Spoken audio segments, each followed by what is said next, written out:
Ladies and gentlemen, at certain points in the following record, you will hear the sound of a cuckoo. But you know, don't panic. Remember, you are British.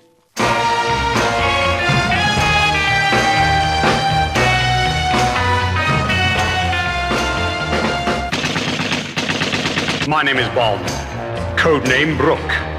I've joined the T set. My mission, to wipe out folk music before it took over the world. The mastermind behind this fiendish conspiracy, one Bob, his English agent.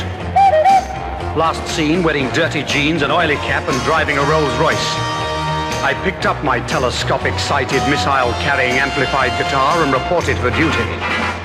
Hello, sweetie. Now you know what you've got to do, don't you, dear? My boss, the man from Auntie.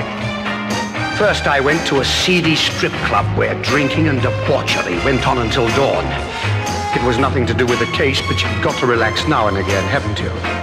Suddenly, someone dropped a Joan Baez LP from a building. I jumped out of the way and fell down a manhole.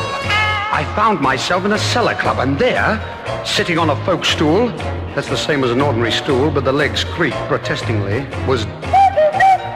He leveled a mouth organ at me that was strapped around his neck.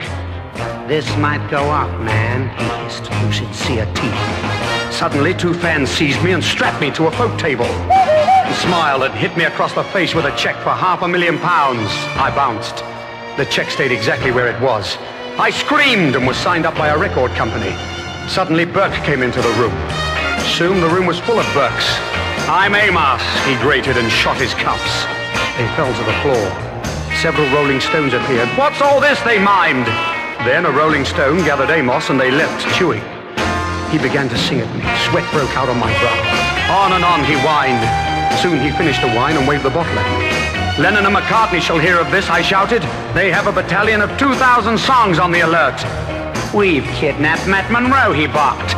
I patted him and gave him a folk biscuit. He chewed and choked on the last piece. Two engineers recorded him choking, and it shot to #1 before they'd finished sticking the labels on. Suddenly, the Bachelors, followed by Ken Dodd, rushed into the room. "If anybody records, we've got them covered," they harmonized. "By Jove!" screamed Doddy. "We've unearthed a bloody hilarious plot. Hey! Stand against the city wall, missus, while I pour molten lead down the back of your trousers. I shall now sing the river of tears is my happiness." And surrendered immediately. I climbed up the charts back to daylight. The world was saved from folk. What would my next assignment be? The phone rang. I picked it out of the dustbin and spoke. "Oh, top 10 here." "Get up to Liverpool, Whack. There's been a revival. Ringo's son's just cut his teeth. On a disc." My name is Bob.